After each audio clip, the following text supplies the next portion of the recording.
Salut, c'est Nat. Et aujourd'hui, j'ai décidé de vous parler des régimes alimentaires. Et oui, parce que c'est bientôt les vacances. Et qui dit vacances dit forcément le soleil, la mer, les cocotiers. Et l'envie de ne pas ressembler à Sauver Willy, de préférence. Alors déjà, chez nous les meufs, on va s'en tenir à la jante féminine. Déjà, il y a un truc que je ne comprends pas, c'est que on va au restaurant, on commande des trucs super gras, super lourds, à base de doner, de McDo, de boboon, ou je ne sais quoi. Enfin bref, un truc hyper gras. Mais on tient toujours à prendre un Coca light ou à mâcher après un chewing-gum Frident sans sucre. J'aimerais bien qu'on m'explique c'est quoi l'intérêt, quoi. T'as fait un stock de calories pour 3 jours, mais tu veux absolument boire ton Coca light. Et le pire, c'est que tu ne transiges pas. C'est light ou c'est rien. J'ai pas très bien compris à la base. Oh putain, j'ai trop bouffé. Oh, laisse tomber. On dirait que je suis enceinte de 6 mois. Regarde-moi, mon ventre il est gros comme un ballon de foot. Oh putain. Tu me mets un Coca Light s'il te plaît. Ouais, faut pas déconner. Après tout ce que j'ai bouffé. Peu cher. Mais sérieux, ça sert à quoi? Faudrait qu'on me le dise. Et puis il y a aussi un truc que j'ai remarqué, c'est que les gens autour de toi peuvent éventuellement te faire remarquer que tu as quelques kilos en trop en te le disant de manière plus ou moins, j'ai envie de dire, délicate. Et ces gens-là, quand tu sors avec eux, pile poil le jour où tu as décidé justement de faire attention, comme ils ont pu te le recommander, ils décident de te faire chier en fait. Démonstration en image. Bon alors, tu prends quoi? T'as choisi? Bah écoute, pas beaucoup de choix, alors je vais prendre une salade parisienne, et puis voilà, ou une italienne, tomate mozza, et puis une feuille de salade, quoi. C'est tout. Je vois pas trop ce que je peux prendre. Et un Coca Light, bien sûr. C'est tout? Tu prends que ça? Bah, c'est dommage quand même, tout le monde prend un steak frites. Bah, attends, prends autre chose quand même, tu vas pas te priver. Bah écoute, si, je vais prendre ça, il y a que ça, je vais prendre une salade, c'est tout. Bah écoute, tu fais ce que tu veux, mais moi personnellement, je trouve que c'est dommage.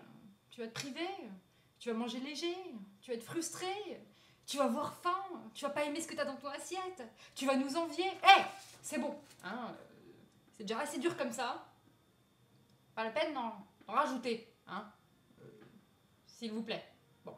Et puis, il y a aussi un truc que je comprends pas, c'est que, inversement, je ne comprends pas les personnes qui sont dans l'entourage des personnes qui doivent perdre du poids, mais je ne comprends pas les personnes qui doivent perdre du poids elles-mêmes. Et je prends par exemple les filles un petit peu fortes qui te diront toujours ouais, j'en ai trop marre, franchement mon poids ça me saoule, mais grave quoi. Attends, mais j'entrais même pas dans un 42. La meuf elle m'a dit soit faudra revenir, soit faudra maigrir. Super quoi. Non, mais bon, franchement j'en ai trop marre. C'est la déprime totale. Et pourtant, quand tu vas avec ces filles-là et qu'elles ont décidé de se lâcher, de manger, et qu'elles ont comme par hasard oublié leur régime, qu'est-ce qu'elles te disent toutes les 5 minutes? Ouais, je vais commander un double cheeseburger, un coca, pas light, et puis un petit brownie avec sa boule de glace. Voilà. Et toutes les 5 minutes, elles te disent mais je vais te dire un truc, alors là, ce soir, je m'assume complètement, j'en ai rien à foutre quoi. 2 minutes plus tard, mais je m'en fous, mais alors là, mes rondeurs, je les assume, mais à fond la caisse. 3 minutes plus tard, mais j'ai bien mangé, je vais te dire un truc, aucun regret. Puis comme on dit, vaut mieux vivre avec des remords que des regrets, on est d'accord?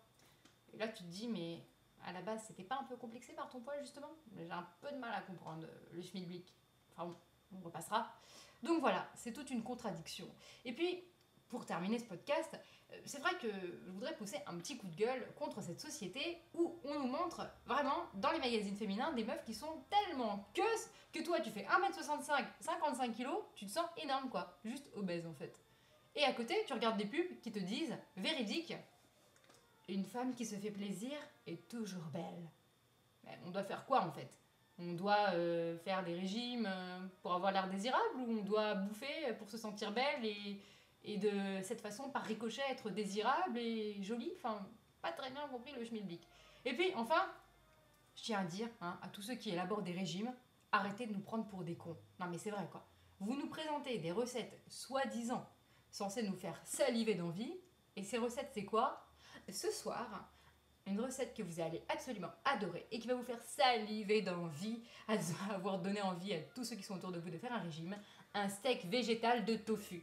Et en dessert, un chocolat, mais alors un chocolat sans matière grasse, et plus fort encore, un chocolat sans chocolat, avec du cacao artificiel récolté sur les hautes terres de Patagonie, sans calories. C'est pas beau, elle est pas belle la vie? Ouais, putain, j'ai trop hâte de me mettre à table. Wouh, ça déchire. Enfin voilà, tout ça pour conclure ce podcast. Et moi j'ai envie de dire que les régimes c'est bien, mais moi en attendant, je vais aller me faire un Nutella. Et moi les régimes, je leur dis cordialement.